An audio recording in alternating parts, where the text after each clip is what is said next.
Okay, Bismillahirrahmanirrahim. Um, in this video, I'm going to talk about social media. Uh, you know, More specifically, um, you know, a certain kind of fitnah on social media. We have all heard about fitnah on social media. There's lectures on YouTube, and there's fatwas on websites about this topic. It usually revolves around the downsides of social media for Muslims, because it allows Muslims to reveal their sins in public for all to see. It's Muslims who basically, it's Muslims, who post videos and pictures of themselves at nightclubs and bars and on dates with non-Muslims, marrying non-Muslims, wearing inappropriate and sleazy clothes, drinking alcohol, doing drugs. I've seen these kinds of Muslims on my own social media, and it's really sad to see. But anyways, this video, it isn't about them. It's not about those kinds of Muslims. This video, it's about toxic Muslims on social media. Okay, so these toxic Muslims, they're usually with fake accounts, fake social media accounts with fake names and fake pictures, on Twitter, on Facebook, YouTube, and even on online Islamic forums. It's the anonymity part, the part about being anonymous, the part about, where no one can know who you really are, what your true identity is. This makes it all worse. The reason being, these toxic Muslims with their fake accounts, they troll other Muslims in the name of Islam. They try to get under the skin of other Muslims in the name of Islam. Okay, they use, Quran verses and hadiths to label other Muslims as kafir or deviant or misguided. They also use Quran verses and hadiths to insult and degrade other Muslims. Okay, these toxic Muslims on social media, it's usually it's usually comprised of Salafis or Wahhabis. Actually, the word Salafi is the correct term. Wahhabi is not the correct term, but either way, it's them. It's also the trolls. It also includes self-declared mujahideen. So those are the ISIS and Al Qaeda and Taliban supporters. But the thing is that these supporters, they themselves they're never going to join those groups. They just like to troll in their name, like to troll in their favor. The toxic Muslims, it's also comprised of incel men go their own way and red pill Muslim men. This is a sick movement. The sole purpose of this movement is to troll women and quote unquote beta men. In other words, weak men. And Muslim men, who are part of this sick movement, who are, incels and red pill and men go their own way, they troll women and troll men. So that's Muslim women and Muslim men. They troll them in the name of Islam. Okay. The toxic Muslim, it also includes holier than thou, self-righteous women. These are the women who show off their religiosity. They want to compete with other Muslim women publicly on these forums. Anyone who trolls in the name of Islam, anyone who tries to get under the skin of other Muslims in the name of Islam, they're officially munafiq. Okay, the munafiqeen are fake or hypocrite Muslims who try to cause havoc and chaos within, the Muslim community. And this is the perfect term to describe these kinds of people, these toxic Muslims.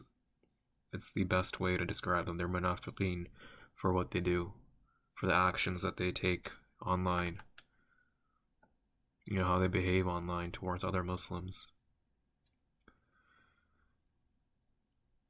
It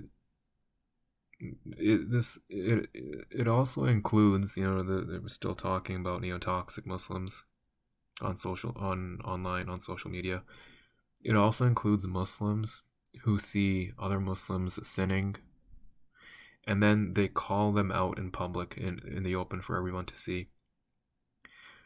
I've usually found these kinds of people, these kinds of Muslims, they themselves are hypocrites. Okay, usually, a lot of times I've seen it myself, they usually forget to private up their profiles, and we can see, that they're literally hypocrites. So they expose themselves trying to attack other Muslims for committing sins. Okay, they expose themselves for coming on to those videos and pictures of those sinful Muslims in the first place. These kinds of Muslims, who attack other Muslims, but they expose themselves.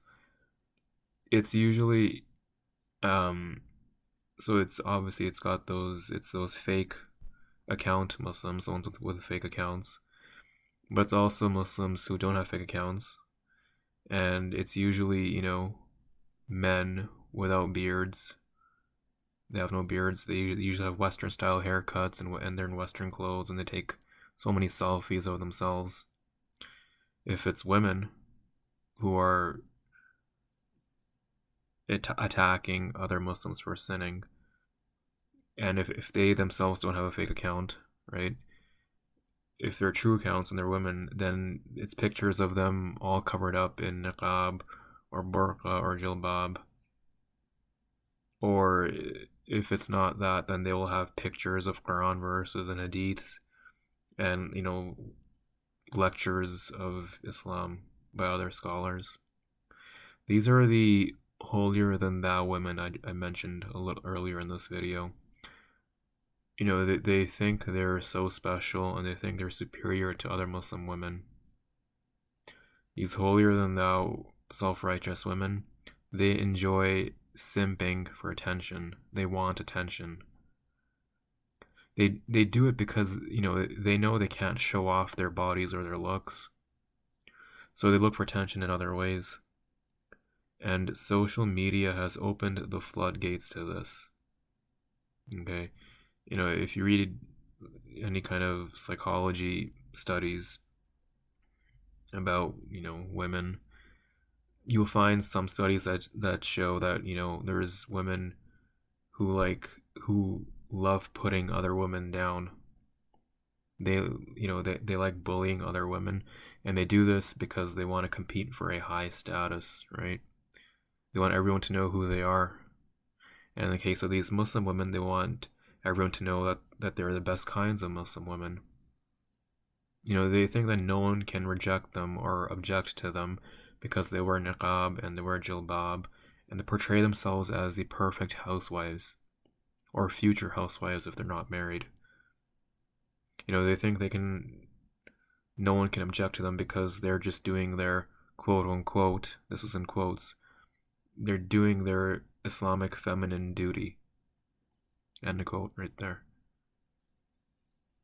These women, they want attention. I've seen them so many times on social media where they attack other Muslim women, where they insult them and degrade them because they want to show that they are the best kinds of Muslim women.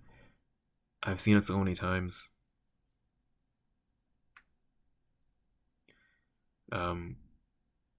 Then there's hadiths about women, about evil women.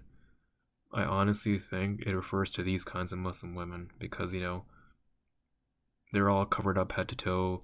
They surround themselves with Quran verses and hadiths, thinking that no one can object to them while they act like complete jerks. I swear the hadiths about women being condemned, about being evil, it refers to these kinds of women.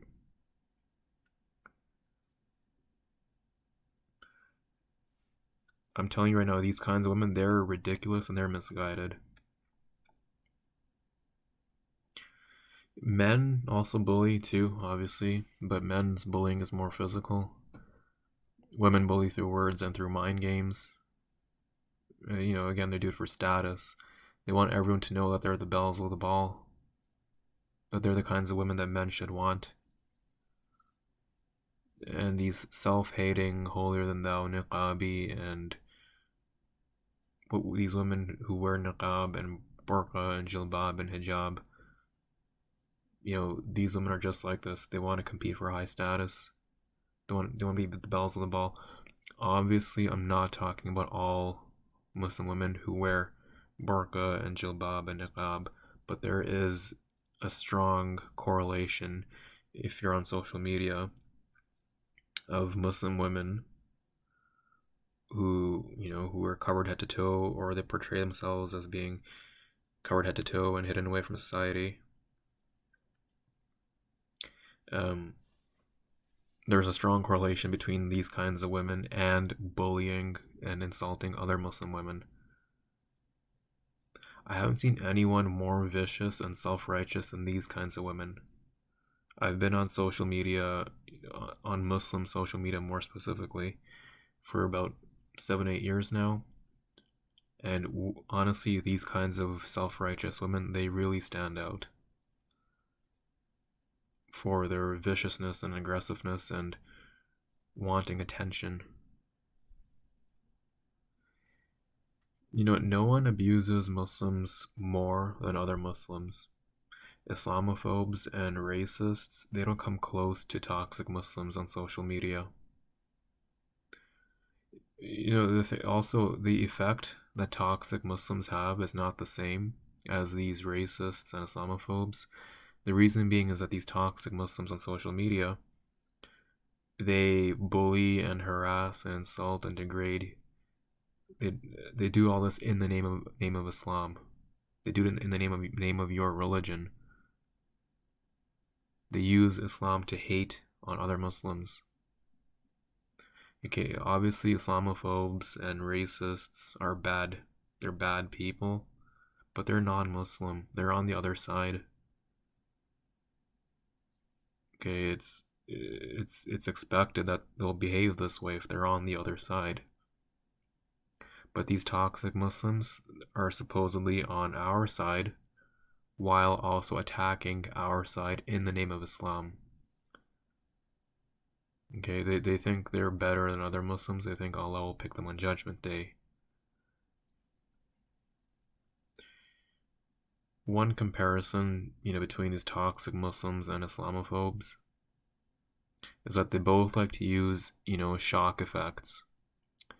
What that refers to is that they both will take Quran verses and hadiths out of context, and they throw them at you to see how you react. They both want to see you squirm. They both want to see you lose your faith. This is their goal. Okay, for Islamophobes and racists and crazy evangelicals who engage in Islamophobia, they want to see you reject Islam. And these toxic Muslims who act in the exact same way, they think they're cleansing the Muslim community. They think they're cleansing the Ummah. They think, they're saving Islam from bad Muslims. Another thing is that, these toxic Muslims on social media, they think that, if you're against them, if you're Muslim and you're against them, then they think you're just a Western agent. You're trying to please the white people. You're a feminist, you're a secular, liberal, progressive, whatever. They use those terms. Even if your beliefs fall within Islam, okay? And I'm talking about if it falls within conservative Islamic ideology, not liberal Islamic ideology, but conservative Islamic ideology. If you have beliefs that are different from them, but still within conservative Islam, it's not good enough for them. To them, you're still different. You're still no different than Western white people.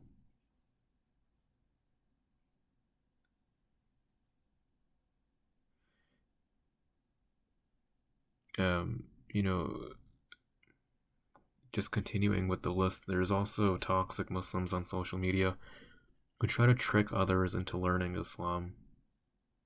So, for example, they'll be on irrelevant social media channels and videos and pictures, and then they'll,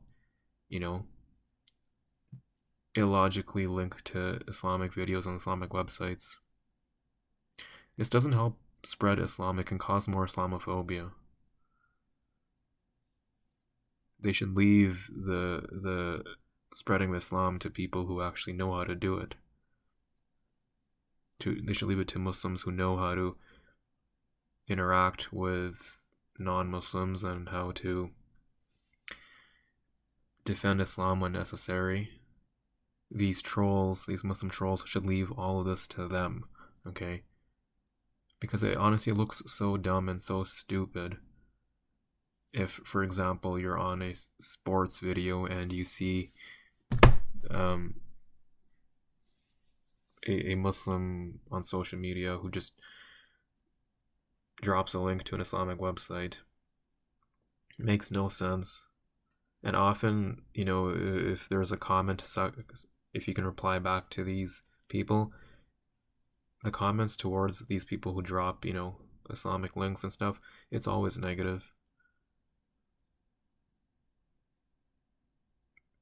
As I said, it can increase Islamophobia. It increases Islamophobia. There's an Islamic speaker named Justin Parrott. I think he works for Yaqeen Institute. He spoke about toxic Muslims on social media and how Muslims need to be aware that there's other Muslims on social media who are very aggressive and toxic. There's another Islamic speaker named Abdullah Andalusi. He's pretty well known because, for the past decade and a half, he's been involved in spreading Islam, defending Islam, from both Islamophobes and Muslims who have become too liberal.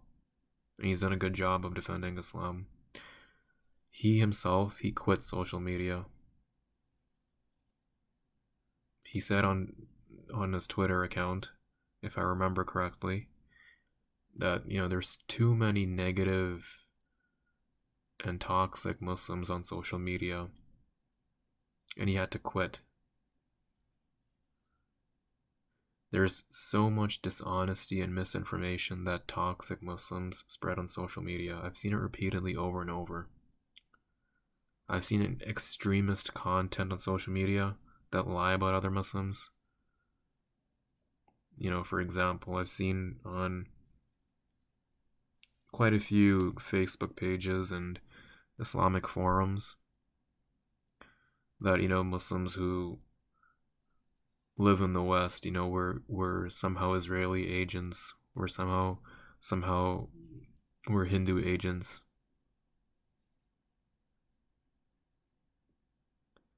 They're literally walking contradictions when they say this stuff.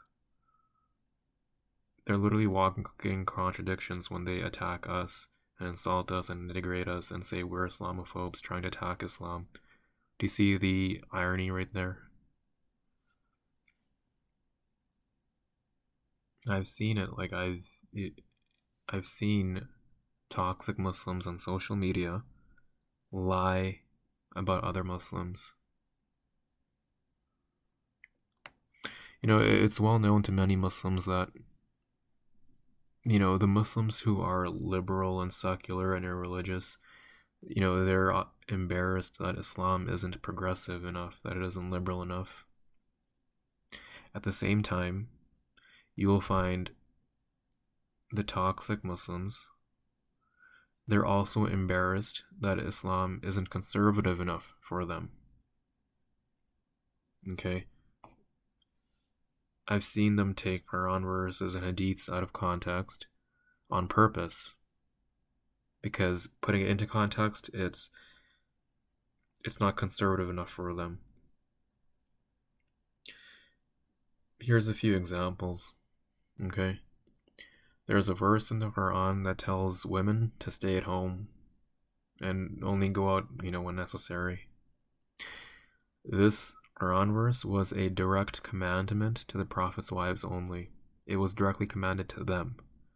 It does not apply to regular Muslim women. But, toxic Muslims like Salafis and Red Pill and Incel Muslims and the holier than thou women, they take this verse and they love throwing it around.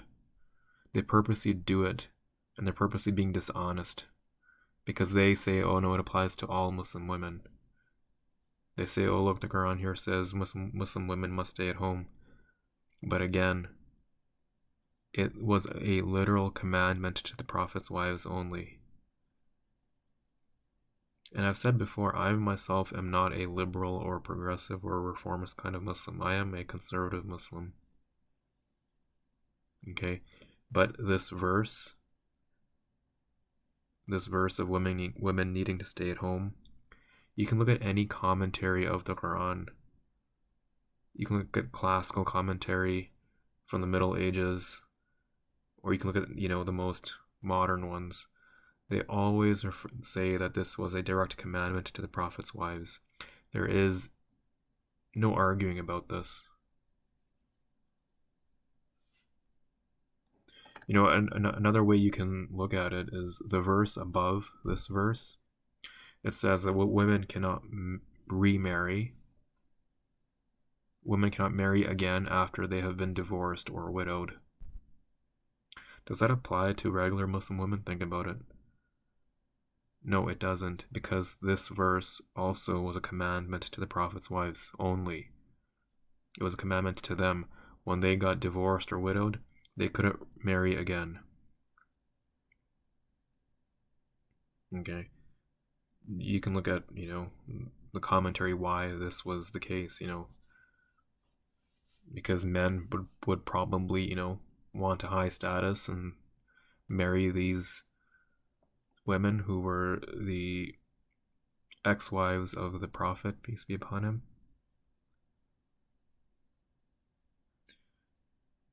So yeah, this verse also applied to Muslim women only. It was a commandment.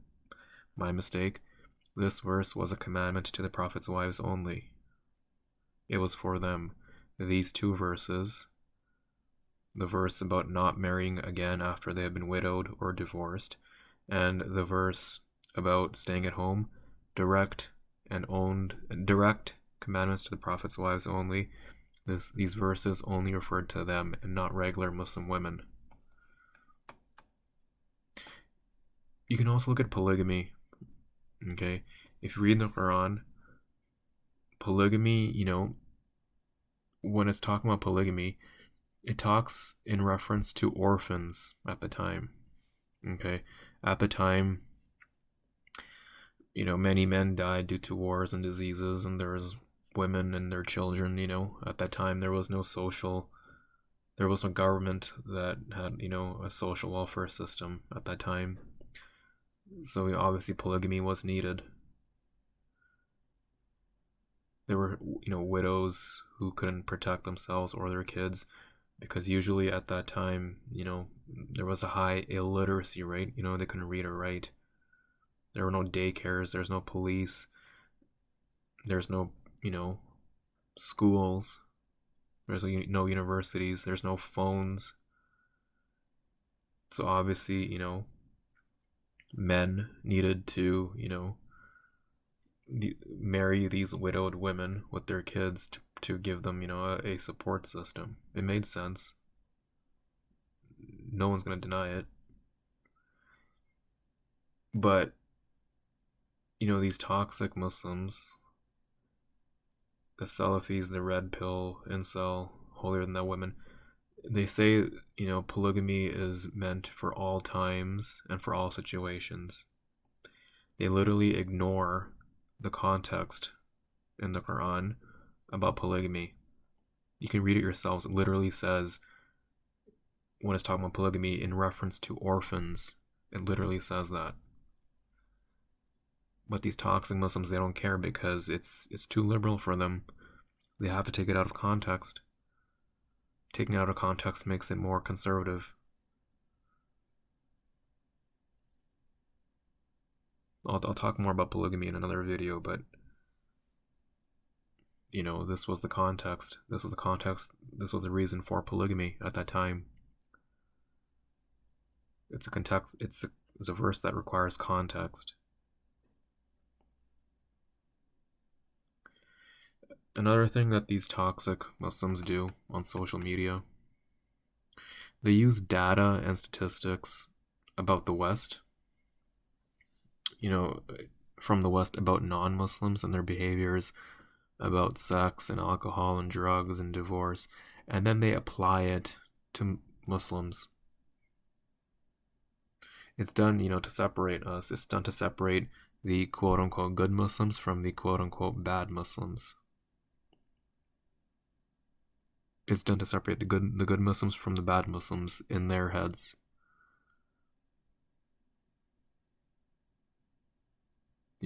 I see it so many times. These toxic Muslims will use statistics and data about all the things I just mentioned, and they just want to apply it to Muslims in general. They want to apply it somehow illogically, irrelevantly to Muslims who live in the West, Muslim women who work in jobs. They irrelevantly and illogically and nonsensically apply these statistics and data about non-Muslims in the West and throw it on Muslims. Okay. These toxic Muslims, they want to herd out the weak Muslims, that's in quotes. If you ever have the displeasure of engaging with these toxic Muslims, you will just know that you will, spend countless hours fighting with these people. And it can take a toll on your faith because these are other Muslims and they're behaving in this psychotic manner.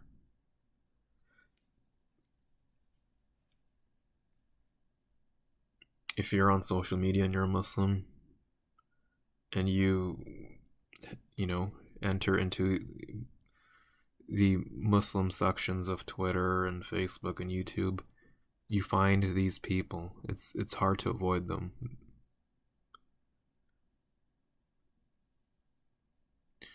Obviously there's benefits to social media for Muslims, but I often feel like these benefits are outweighed by these toxic people that I just mentioned.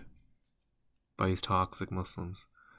I can't tell you how many times I needed a break from social media because I became overwhelmed by toxic Salafis, toxic incel and men go their own way and red pill Muslims, and toxic holier than thou women.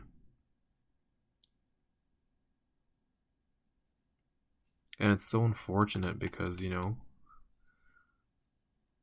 Muslim social media, so that's Muslim sections on Facebook and YouTube and Twitter and all that, it's an opportunity to learn about your faith, learn about your religion, and interact with other Muslims, share ideas.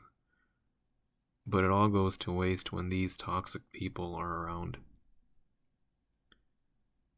These toxic Muslims, they also hunt for Muslims on social media, online. They will hunt for Muslims who say something off, right? Maybe they'll say something that isn't allowed in Islam.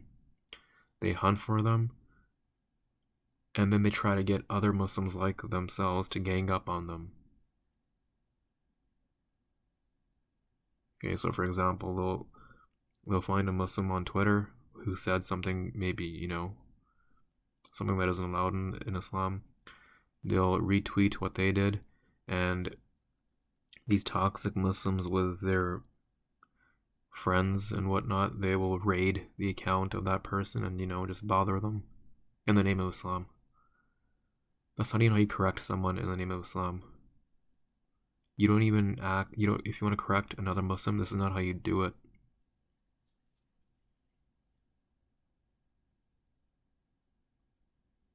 It doesn't have to be, if you said something off, if you're a Muslim who is a conservative and you have a view that still falls within conservative Islam, but it's different from what other conservative Muslims believe. These toxic Muslims will hunt you. They will harass you, insult you, and degrade you. And then you'll be left there wondering, what? You'll be left there wondering, if it's even worth it to be Muslim. In other words, they can send you into a spiritual crisis. I've seen it. I unfortunately I went through a bit of it.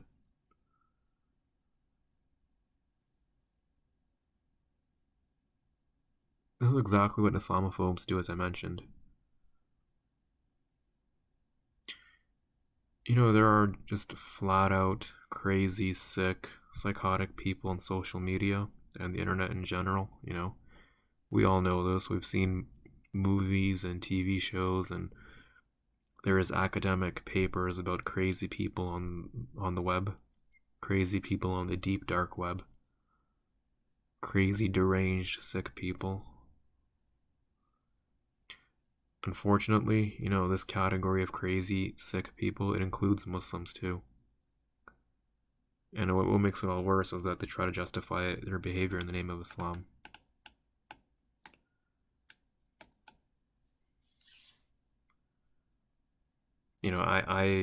This was back in 2014, 2015. Online Islamic forums, those are like online bulletin boards for Muslims. In 2014, 2015, I remember so many of these bulletin boards, Islamic bulletin boards, they were raided by ISIS people, ISIS supporters. They were linking to videos about, beheadings and stoning and,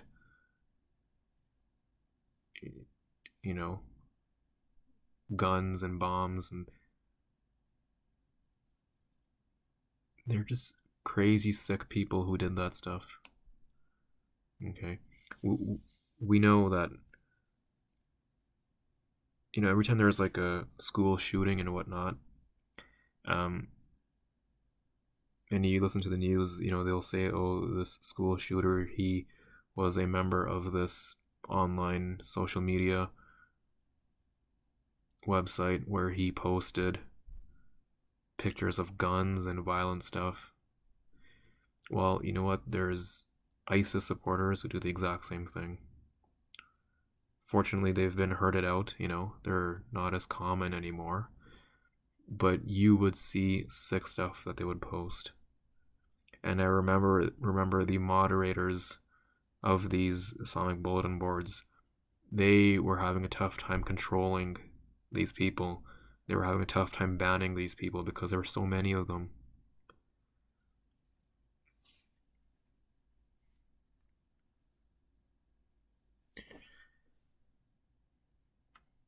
Just crazy, sick, disgusting people on the internet.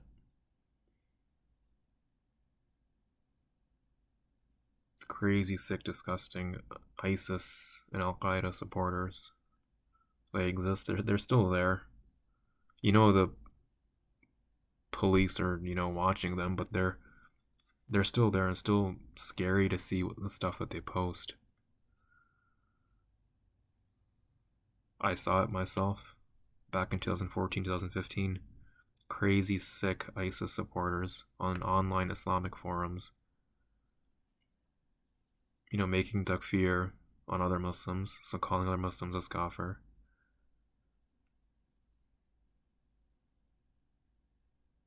Crazy sick people. Another, annoying thing that these toxic people do, these toxic Muslims, they surround themselves with as many Quran verses and hadiths as possible if they try and prove a point or if they try and attack another Muslim. So, if you try to refute them or address them, they make it seem as if you're trying to attack Islam. It's a pathetic tactic. And often the verses and hadiths that they quote, they're often irrelevant and make no sense in that current context. But, what else can you expect from these toxic fake account trolls?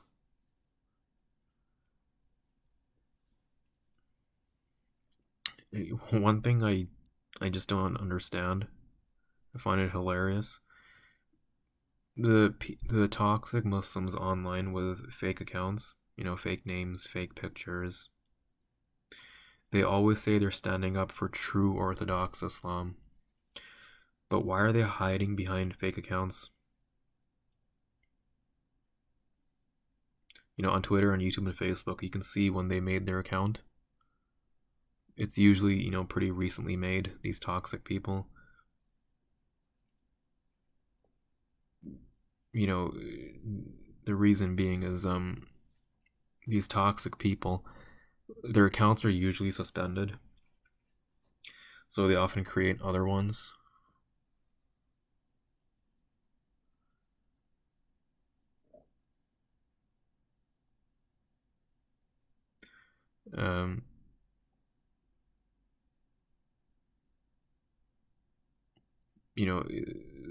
They have fake accounts because the other ones get blocked, or they have fake accounts on purpose. They have fake accounts because the account, their true account that they have, they're too afraid to say what they want to say, and they have to hide behind a fake account. It's strange how they're saying they're trying to spread true Orthodox Islam, but they're hiding behind a fake account. If you were a good Muslim and you wanted it to spread true Islam, why would you hide your identity? So, someone might say, hey, why me, myself, why am I hiding my own identity? Well, there's a huge difference between what I do and what these toxic fake trolls do. Firstly, I'm a very shy person, okay? I don't like being, seen or heard by other people. I like to keep to myself. And another thing is, I don't claim to be representing true Orthodox Islam. I comment on certain topics. I give my own views about certain topics, my own views which fall within a conservative Islamic context. I don't troll other Muslims. I don't try to get under the skin of other Muslims.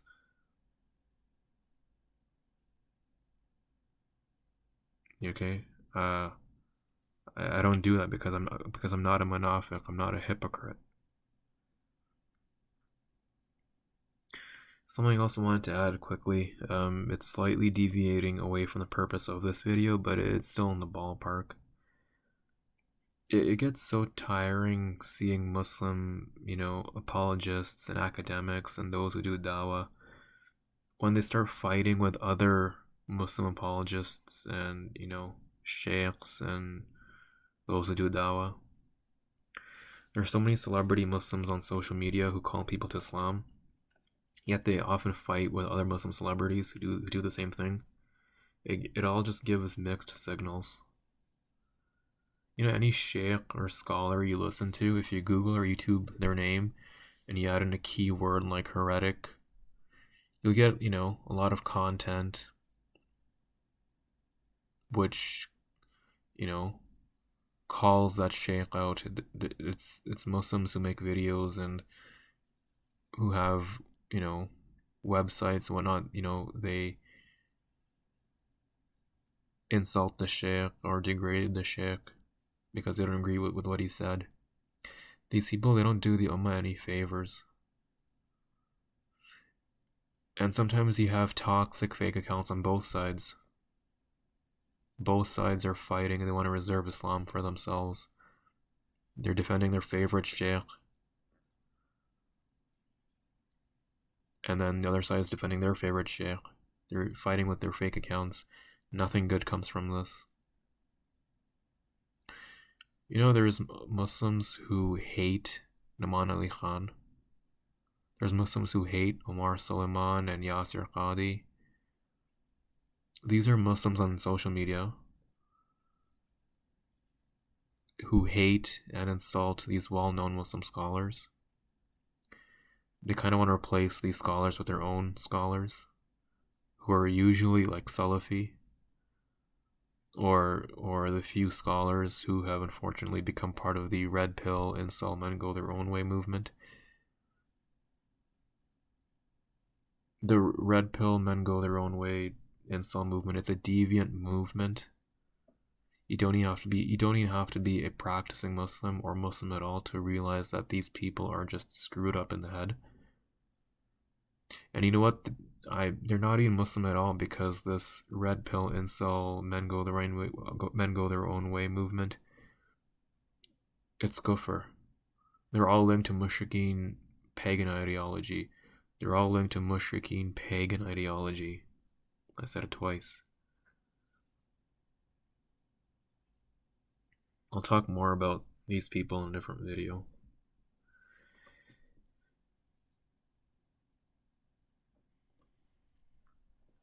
And then, online there's Muslims who purposely act like jerks towards others, towards non-Muslims, and they know that this will cause Islamophobia. There's toxic Muslims who will purposely say something controversial on purpose because they want to invite Islamophobes. They want to invite anti-Muslim sentiment. They want to create a flame war between Islamophobes and Islamophobe supporters, and they want to see how other Muslims will react.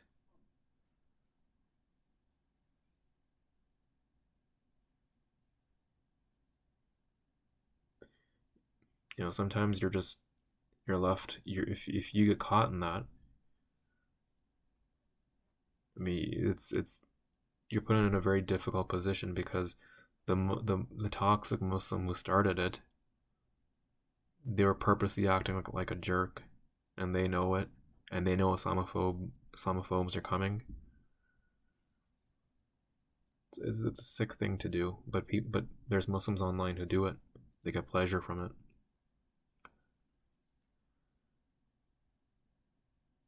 And there's Muslims on social media who just love backbiting other Muslims. They'll say, "Oh, I saw this Muslim doing this. I saw this Muslim doing this sin." Muslim women are very common to do this. It's the holier than thou women. It gives them feelings of superiority. You especially see this behavior on online Islamic forums where it's usually just Muslims on there. Online Islamic forums it's a place for people to gather and gossip about what kinds of Muslims that they saw. And as I said, it's very commonly done by Muslim women, the holier than thou women, the self-righteous women who love, posting these kinds of stories of what kind of Muslim that they saw. It's pathetic and sick. There's also, on social media, fake accounts, toxic Muslims with fake accounts. For example, on YouTube or on Facebook, they'll go to like a video or a news article and they'll say something completely wrong and judgmental and sick. They just drop that comment and then they just leave. They won't come back. They know that other Muslims will be responding to their comment, but they don't care. They just drop it and leave. They do this knowingly. They do it on purpose. And it's funny sometimes when these comments get deleted. These same people who dropped that sick, controversial, judgmental comment, if their comment gets deleted, they come back and put the exact same comment and then leave again. And they won't respond to other Muslims who refute them. They'll just run away. Such a cowardly thing to do. Sometimes, it's really hard to decide who to side with when there's a comment section and there's a fight going on. One side is atheists and ex-Muslims and Hindus and Christians and Jews and maybe even secular and progressive kind of Muslims. You don't want to be with those people. But the thing is that sometimes the other side, it'll have Taliban supporters, ISIS supporters, Al-Qaeda supporters. And then you're kind of stuck like, oh, great, why isn't there a third option here? Why isn't there a third way here? Sometimes you're forced to be on the side of the ex-Muslims and atheists and Hindus and Christians and whatnot. You're kind of forced because who wants to be on the side of the Taliban, of ISIS, of Al-Qaeda? Even, that side that has ISIS and Al-Qaeda and Taliban supporters, I've seen online, and I've linked to this repeatedly. There on Facebook, I've linked to this repeatedly, where there is a story about an honor killing, and the comment section, there's two kinds of people on there. The people who oppose honor killings, that would be atheists and ex-Muslims and Hindus and Christians and Jews. And then the other side, unfortunately, will have Muslims who support honor killings. I've seen this. I've linked to it repeatedly. I've taken screenshots of it. It's common in places like Pakistan, in certain areas, where honor killing is part of the culture. Obviously un-Islamic, but it is part of the culture. I've seen people openly write comments supporting honor killings. I've seen men, Muslim men, on Facebook, clean shaven, Western style haircuts, Western suits, saying they support killing their mothers and wives and sisters and daughters in the name of honor. And then on the other side, you have, these ex-Muslims and Hindus and Christians and atheists and Jews saying, oh, you're a sick person for supporting such a killing and so on. And then, like the people like us, we're forced to side with the ex-Muslims, the atheists, the agnostics, because they're the ones making sense. As I've said, I've repeatedly linked to this. I've repeatedly taken screenshots of Muslims who support honor killings. I should be more specific. It's mainly Pakistanis who support honor killings and Afghans. Afghan men and Pakistani men support killing sisters, wives, and daughters in the name of honor. And I've seen them fight in comment sections with, atheists and agnostics and Christians. And as I said, people like me Who do I side with? The idiot who supports honor killings? The screwed up moron who supports honor killings? Or the people, the atheists, agnostics, and ex-Muslims who oppose honor killings?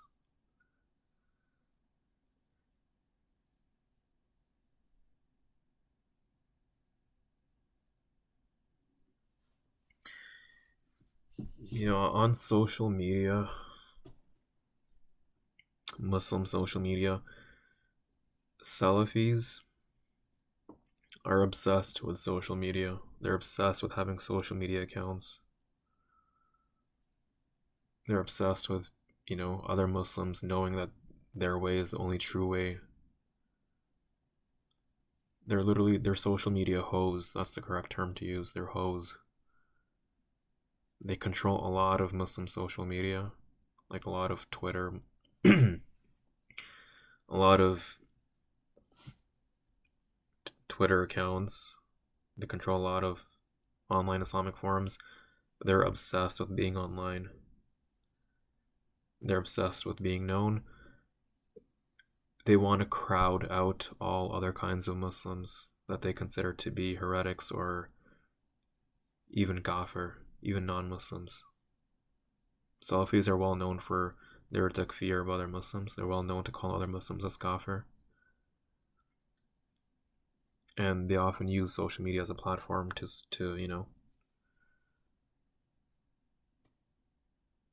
spread their ideology.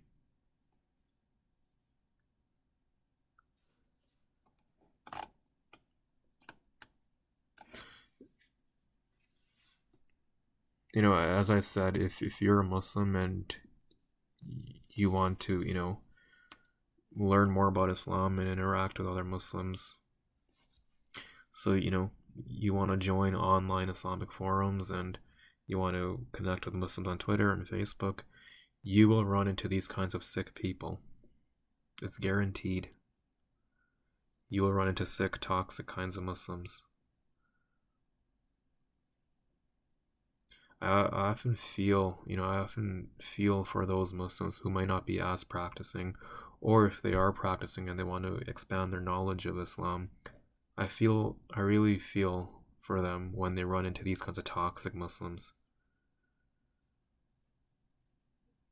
Because these toxic Muslims want to create an insecurity of faith in other Muslims. They enjoy it. They get pleasure from it. Okay, all I can say is just be careful. Just be aware of the environment you're in. When you trek into social media that, areas that are dominated by Muslims, be careful.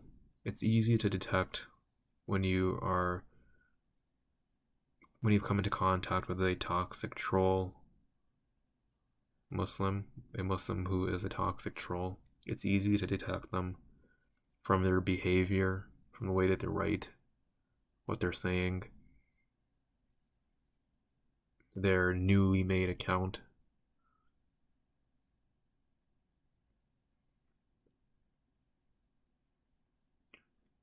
Just be careful, because there's sick people on Muslim social media. There's sick, toxic Muslims online.